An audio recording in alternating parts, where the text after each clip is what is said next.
드리십니까? 예배 드리십니까?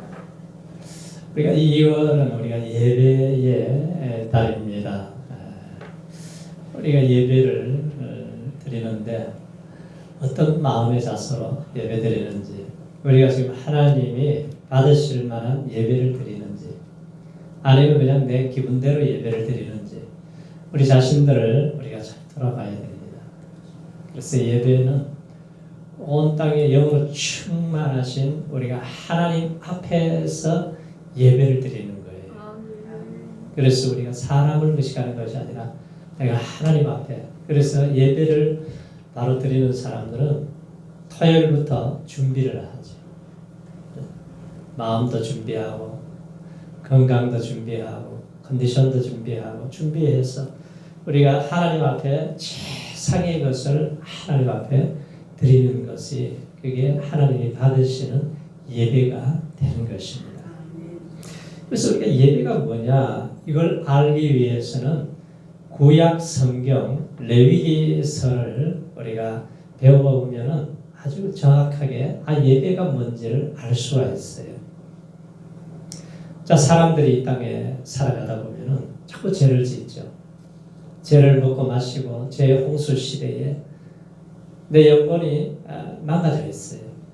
자, 이런 사람들이 예배를 통해서만이 회복이 될 수가 있어요.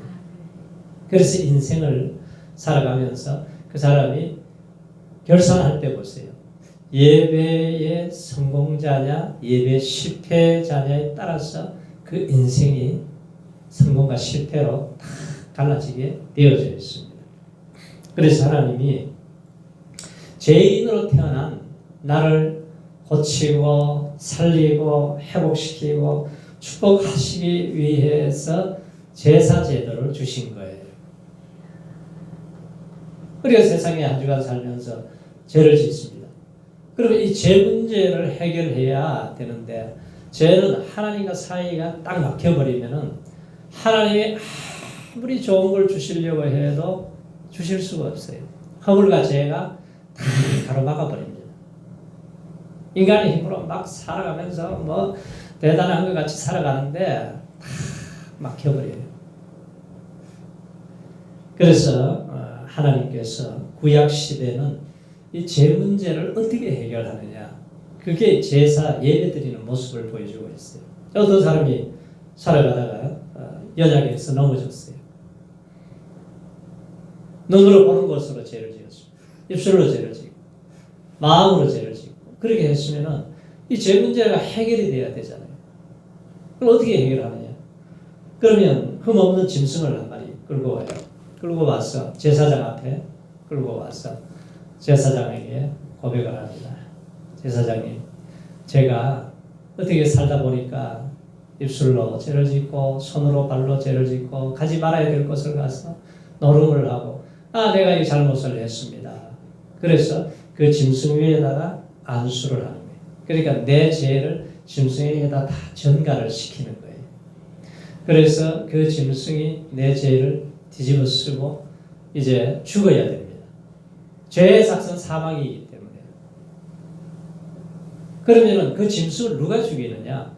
죄인 된 내가 그 짐승을 칼로 목을 따서 죽이는 거예요. 피를 흘리게 만들어요. 그러면서 내 죄 때문에 짐승이 죽는구나. 죄라고 하는 것이 무슨 심판이 있구나. 죄가 이렇게 큰 고통이 오는구나. 그걸 자기가 깨닫는 거예요. 그러면서 번제 제사는 이제 각을 떠가지고 태워서 드려야지만이 온전한 제사가 됩니다. 그러니까 팔에 각을 뜰 때는 하나님, 내가 손으로 이거 못된 짓 한 거, 잘못한 거, 사람에게 힘들게 한 거 용서해 주세요. 머리에 각을 뜨면은 내 눈으로 죄를 지은 것, 내 입술로 죄를 지은 것을 용서해 주세요. 다리에 각을 뜨면서 내가 가지 말아야 될 것을 갔습니다. 가슴에 각을 뜰 때는 내 가슴에 품고 있는 이 죄악과 원한과 이 아픔을 태워서 드릴 때에 이것이 죄 문제가 해결이 되는 거예요. 이게 제사예요.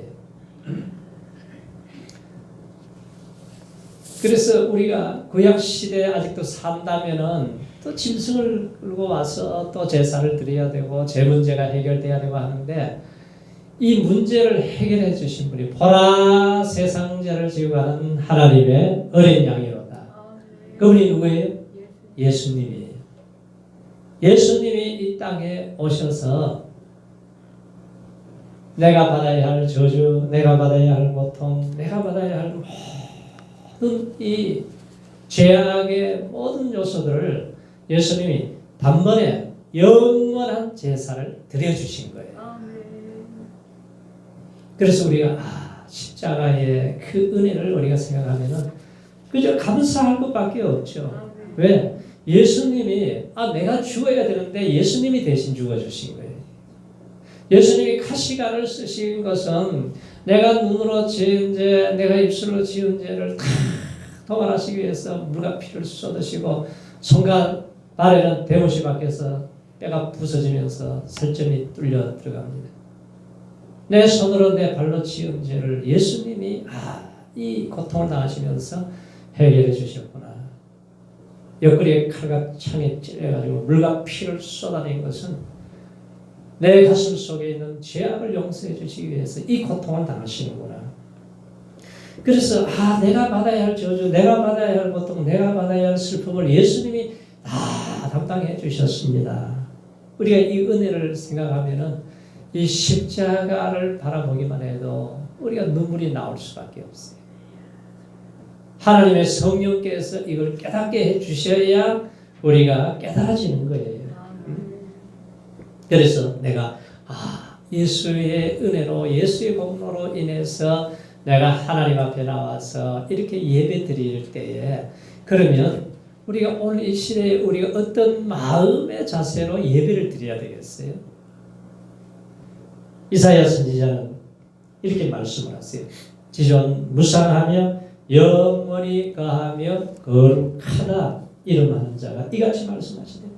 내가 높고 거룩한 곳에 거하며 또한 통회하고 마음이 겸손한 자와 함께 거하나니 이는 겸손한 자의 영을 소생케 하며 통회하는 자의 마음을 소생케 하신다.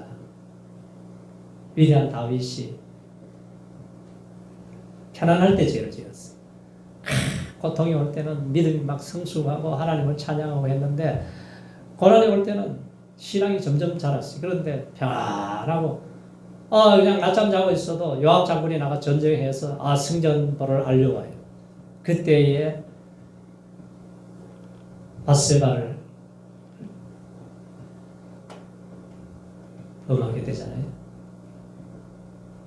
그리고 그가 나중에는 남편까지 죽이고 아주 은폐하려고 하다가 다 들통이 나버렸습니다.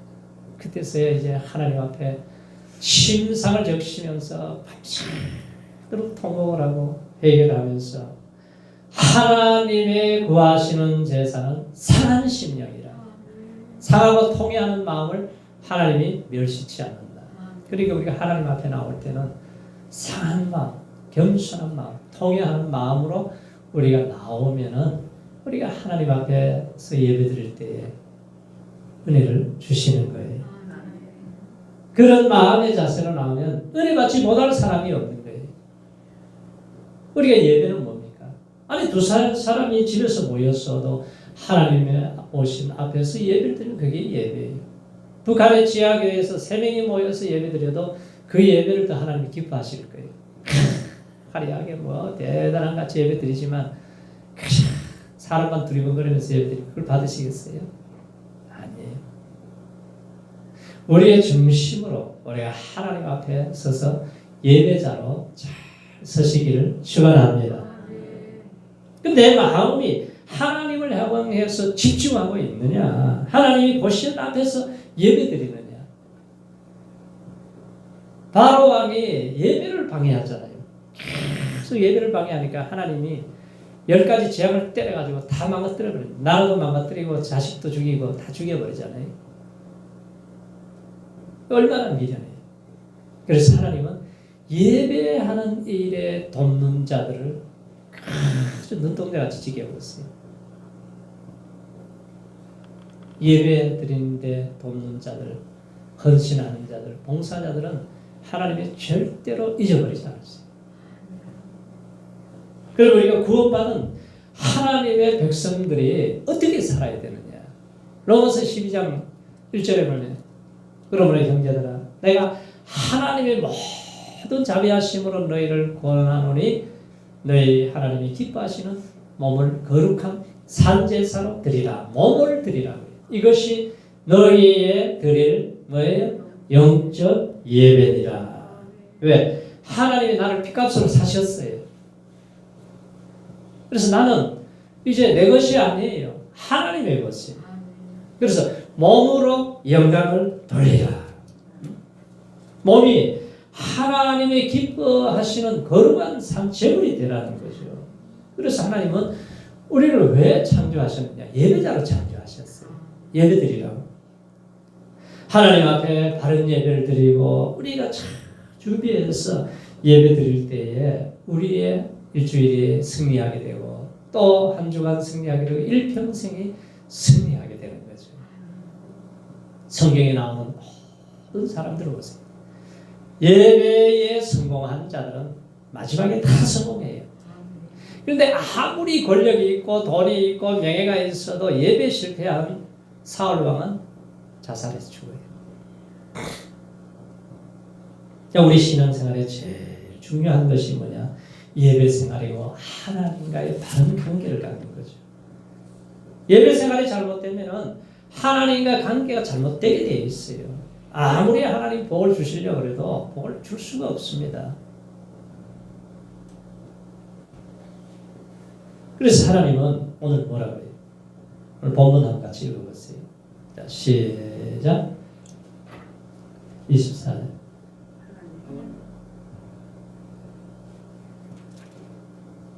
네. 예배한 자는 뭘로 드리라고 그래요? 신령과 진정으로 예배를 드리라. 하나님은 신령과 진정으로 예배를. 지금 누구에게 얘기한 얘기냐면은 사마리아 여인. 뭔가 이 세상에서 갈증을 해결하려고 돈 많은 사람하고도 만나보고 잘생긴 사람도 만나보고 권세 있는 사람도 만나보고 다 만나봤는데 행복이 없어요. 너무 갈증이에요.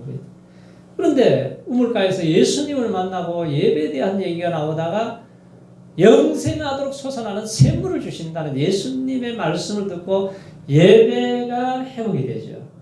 그래서 어떤 예배라고 하는 것이 외적인 조건이 아니고 영생하시는 하나님과의 교제 속에서 온다는 거예요. 자, 기독교인들의 삶은 철저히 우리가 예배자의 삶이에요. 그래서 우리가 지상에서 이렇게 주일마다 이렇게 예배를 드리다가 이제 멀지 않아 우리가 천상에서 천국에서 영원한 예배를 드리게 됩니다. 계시록에 보면은 24장로들이 보좌에 앉으신 이 앞에 엎드려 세세토록 사시는 이에게 경배하고 자기의 면류관을 보좌 앞에 던지며 가로되 우리 주 하나님이여 영광과 존귀와 능력을 받으시는 것이 합당하오니 주께서 만물을 지으신지라 만물이 주의 뜻대로 있었고 또 지으심을 받았나이다. 그러니까 이 예배는 하나님을 경배하고 하나님 앞에 엎드려서 절하는 거예요. 그러니까 하나님 앞에 엎드리는 거예요. 그 하나님을 섬기는 거죠. 마귀가 예수님을 40일 금식했는데 시험하러 왔어요. 야, 천하만국을 쫙 보여주면서 한 번만 절하면 다 주겠다는 거예요. 근데 예수님이 뭐라 그래요? 사단아 물러가라. 응? 하나님만 그를 섬겨야 된다. 그러잖아요. 그러니까 예배는 하나님께 드리고 하나님께 엎드려 순종하는 것이고 우리가 굽혀 경배하며 우리 지으신 하나님 앞에 무릎을 꿇자 그러잖아요. 자, 하나님의 손에 붙잡혀 위대하게 쓰임받았던 모든 사람들은 예배에다가 생명을 걸었어요. 예배에 미친 사람같이 보여요. 아브라함이 부름을 받을 때도 예배하다 부른다. 갈대우를 떠나게 지시를 받을 때도 예배하다가 봤습니다. 미래에 대해서 소돔과 고모라의 멸망에 대해서도 예배하다가 말씀을 받아요.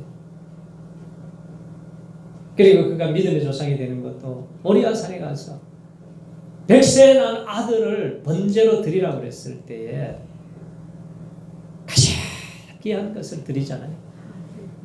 그렇게 예배에 헌신을 해야 됩니다.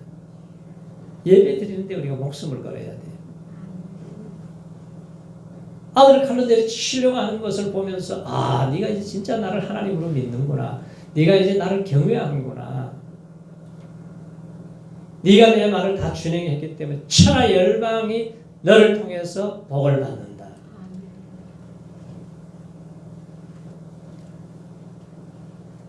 이 아브라함이 믿음의 조상이 되었어요.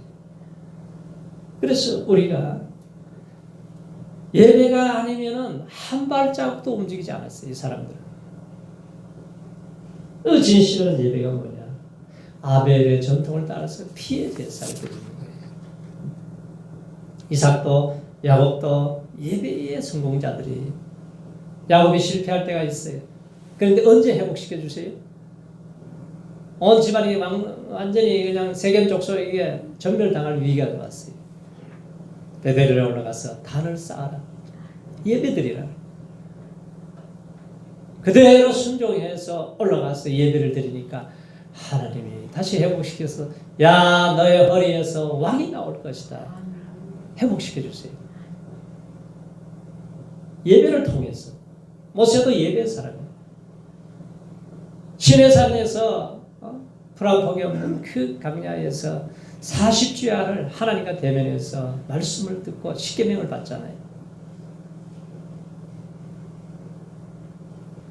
바로 누구가 하나님과의 오래 시간을 보내느냐에 따라서 그의 인생이, 그의 삶이 달라지게 되는 거죠. 솔로몬이 기브아 산당에서 1,000번제를 드렸어요. 1,000번제를 받으시고 하나님이 감동을 하셔서 야, 내가 너에게 뭘 줄 거고? 예, 지혜를 주세요. 이 백성을 잘 다스릴 수 있는 지혜를 주세요. 천하 열왕보다도 크게 달하는 지혜를 얻게 되고 하나님께서 국의 영광은 그냥 보너스로 주시는 거예요. 우리가 하나님 앞에 바로 예배하면은 우리가 사는데 물질 모든 이런 문제들을 하나님 그냥 보너스로 주시는 거예요. 하나님을 만나지 못한 불신자들은 예배를 몰라서 죽어가는 거예요. 모든 영혼이 구원을 받아야 되는데 지금 내가 살아있어야 옆에 있는 사람도 살리잖아요. 내 영혼이 지금 죽어가는데 옆에 있는 사람 같이 죽이게 돼 있어요. 코로나 시대에 우리가 예배를 잃어버리고 예배를 드려도 형식이 되어버리고 기도의 줄이 끊어졌어요. 3년 동안 7억 5천만 명이 감염이 됐습니다. 700만 명이 죽었어요. 전 세계. 눈에 보이지도 않는 조그만 바이러스의 속수무책이 우리가 뭘 아무것도 할 수가 없는. 인간이 바로 이렇게 이야기해요. 무슨 뭐 달락을 하고 뭐 한다 그래도 조그만 보이지도 않는 그 바이러스에 꼼짝 못했잖아요. 오늘 이 사마리아 여인은 그 인생의 갈증과 고민과 슬픔과 아픔과 상처를 안고 살았는데 예수님을 만나니까 해결이 됩니다. 예배를 해보고 살맛이 나는 거예요. 영생하도록 솟아나는 샘물을 마신 다음에는 아, 내가 이렇게 살아서는 안 되겠구나. 그전에는 사람만 보면 피해 다녔어요. 그래서 물 길러 가는데 정오가 되면은 40도 50도 쫙 햇빛이 내려비치는 그 뜨거운 시간에 사람 보지 않을 때가 왔어요. 그런데 예수님 만나고 나서 보니까 다 걷어버렸습니다. 그리고 동네에 뛰어들어가지고 내가 메시아를 만났습니다. 내가 예수님을 만났어요. 여러분 와서 예수님을 만나보세요. 전도자로 변한 거예요. 물동이를 버려두고 동네에 뛰어들어가서 복음을 전합니다. 우리 성도님들은 예배를 잘 들으시기 바랍니다. 준비해서 드려야 돼요. 마음의 준비도 하시고. 멜린 캐드로스 목사님이 청소년 때 할아버지 할머니가 하도 속을 썩이 그러니까 손을 잡고 교회를 끌고 다녔어요. 그러니까 교회 가서 앉아 있으면 답답한 거예요. 얘가 볼 때는. 아니 이렇게 밤에 창고 같은 데서 이렇게 시간을 낭비하다니 세상에 재미있고 좋은 것을 다 잃어버리고 살아는 불쌍한 사람들. 우리 할아버지 우리 할머니 너무너무 불쌍해요. 그러면서 예배가 시작이 되고 이제 찬송이 시작되고 하는데 갑자기 무슨 소리가 들려와요. 갑자기 이게 누구지? 뒤를 돌아보니까 아무도 없어요. 그런데 소리가 들려오는 거예요. 이게 무슨 말이야 이게. 너는 오늘 밤에 나를 믿기로 결심해야 된다. 믿지 않으면 때는 늦어버릴 것이다. 아무리 돌아봐도 아무도 없는데 그 소리가 쫙 들려오는데 하나님이 살아계시고 하나님을 만났어. 하나님을 만나고 나니까 그가 내가 지금까지 갈구했던 모든 것이 하나님 안에 있군요. 하나님 안에서 모든 것이 해결되는군요. 문제의 해결자는 하나님 한 분밖에 없군요. 그가 깨닫고 나서부터는 그의 인생이 완전히 바뀌어졌어요. 그리고 자기 고집스럽게 살아가던 삶을 다 정리하고 포기하고 잘라버리고 그리고 나서는 그가 예배자로 서서 살다가 목사가 되어서 일평생을 하나님 앞에 헌신하는 종이 되었다는 거예요. 미군이 주둔하고 있는 지역에 교회가 하나 있는데 어느 날 미군들이 예배 시작되니까 막 교회 예배 드리러 왔어요. 근데 예배를 하러 드려보니까 말을 못 알아듣잖아요. 근데 그 다음 주에 안 올 줄 알았는데 그 다음 주에 또 예배 시작하니까 들어왔다가 또 설교가 시작되면 나가는 거예요. 그래 이제 안 오겠지 하고 그러는데 축도하기 전에 또 으르륵 들어와서 축도를 받고 나갑니다. 그러니까 나중에 물어봤어요. 당신들 어떻게 예배 시작할 때 왔다가 설교 시간에 나왔다가 다시 들어오냐 그랬더니 우리가 목사님 설교를 도저히 알아들을 수가 없습니다. 그래서 우리 중에 이제 신학을 한 사람이 있는데 그 사람이 설교를 해서 우리가 설교를 듣고 목사 안수를 안 받았으니까 축도를 받아야 되는데 축도를 받기 위해서 바로 축도하기 전에 들어와서 축도를 받고 갑니다. 이 사람들이 예배에 대해서 제대로 아는 사람들이에요. 그리고 우리가 예배를 드리면서 이제 마지막 축도하잖아요. 이 축도할 때에 그 축도를 받고 우리가 가야 되는 거예요. 예배 전에, 축도 전에 이렇게 나가는 것은 바르게 예배 드리는 것이 아닙니다. 왜 여기 어떤 목사가 케이커 교도들이 이제 너무 신령하게 예배를 드린다는 말을 듣고 배우러 찾아갔어요.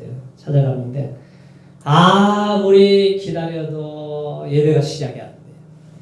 그래서 물어봤어요. 언제 예배가 시작됩니까? 그랬더니 성도가 하는 말이 우리는 이제 다 끝나고 집으로 예배당을 나가는 순간부터 예배가 시작이 됩니다.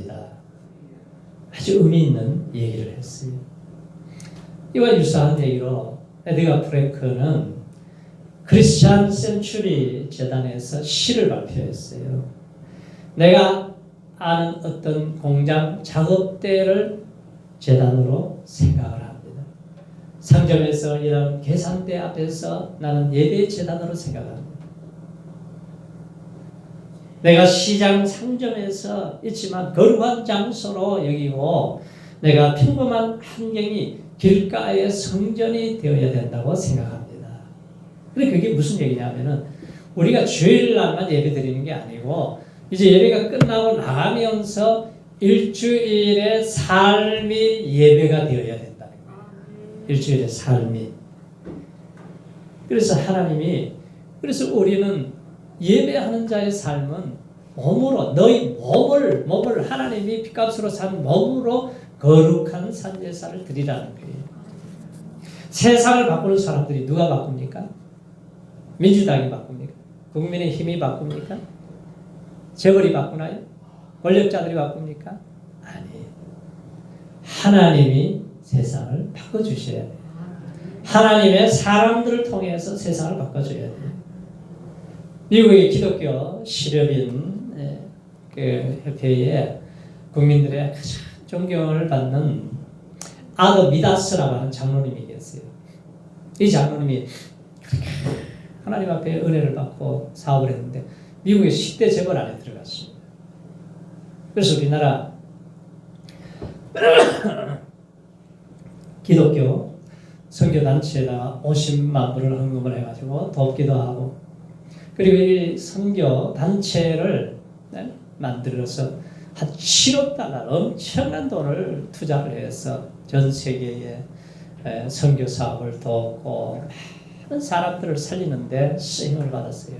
그래서 기자가 아니 그렇게 인생을 성공적으로 신앙으로 승리한 비결이 있으면 좀 한마디 해주세요. 그랬더니 딱 5가지를 얘기하는 거예요.